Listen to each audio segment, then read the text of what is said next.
બધા બંકાઓ પહોંચી ગયા હતા ભાઈબંધના લગ્નમાં, છેલ્લે સુધી જોજો. સો ગાઈઝ, જય માતાજી, તમારું નવ વ્લોગમાં સ્વાગત છે. બાબલો થઈ ગયો ભારેમાં રેડી, કેમ કે આપણે જવાનું હતું ભાઈબંધના લગ્નમાં. આજે રાતના હતા ગરબા, પછી બધા ભેરુના ફોન કરીને આપણે નીકળી ગયા હતા લગ્ન બાજુમાં. 5 minutes later. ત્યારબાદ બધા ભાઈઓ સાથે આવી ગયા હતા આપણે ડીશો લઈને જમવા, કેમ કે મોડા પડી ગયા જમવાના ટાઈમે. પછી આપણે ઊભા રહી ગયા, ખુરશીઓ તો મળી નહીં આપણને. એ વચ્ચે આવી ગયા ભાઈની એન્ટ્રી, ભારેમાં કરી નાખી એન્ટ્રી, અને પછી બધા બંકાઓએ મળીને ફટાકડા ફોડી નાખ્યા. ત્યારબાદ બધા નાચવા લાગ્યા.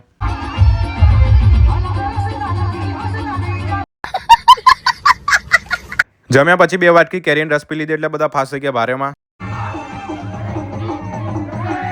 ગરબા બરબા કરીને બધા બંકાઓ બેસી ગયા હતા ચા પીવા, કેમ કે ચા વગર તો ચાલે નહીં. રાતના 2 વાગી ગયા હતા, બધા થાકી ગયા હતા ભારેમાં. ચા વિના મને ચેન પડે નહીં. The next day. So guys, આપણે ચા બા પીને રાત્રે સુઈ ગયા હતા, કેમ કે બહુ થાકી ગયા હતા ગરબા કરીને. તો સવારે ચાય નાસ્તો કરીને આપણે નીકળી ગયા હતા. ભાઈની જાન ઉપડવાની હતી આજે. આપણે બોલાવી દીધી આશિકા સોલંકીને, ભારેમાં ગવડાવી દીધો. ભાઈ થઈ ગયો ભારેમાં એટીકેટી તૈયાર ભાભીને લેવા માટે.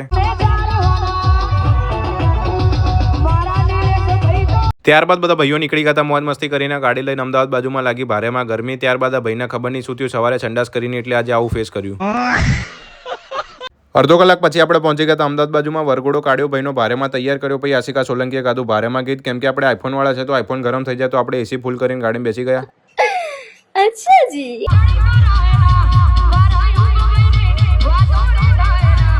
ત્યારબાદ નાતા નાતા ખબર નહીં શું થયું, આ ભાઈના હાથમાં ફોન ચટકી ગયો, તો ફોનનો કેમેરો તૂટી ગયો. આ ભાઈનો થઈ ગયો ભારેમાં નુકસાન, એટલે દિલ તૂટી ગયું ભાઈનું. પછી બધા બંકો આવી ગયા હતા પડીકો ખાવા, કેમ કે લાગે ભારેમાં ગરમી અને ભૂખ. 1 hour later.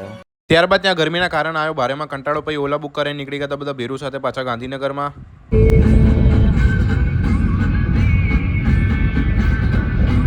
A few moments later. So guys, ઘરે જતા બધા ઘરવાળાએ પાર્ટી આપી દીધી બર્ગરની. ખાઈ પીને આપણે નીકળી ગયા હતા આંટો મારવા, કેમ કે ઘરમાં કંટાળો આવ્યો હતો અને ગરમી લાગી રહી હતી બહુ. તો ગાઈઝ 3-4 દિવસથી વ્લોગ આવતા નહોતા, હું કામમાં હતો એટલે. તો તમને વ્લોગ ગમે તો લાઈક કરી દેજો, સબસ્ક્રાઈબ કરી દેજો. મળીશું આપણે બીજા મિની વ્લોગમાં. ચલો ટાટા.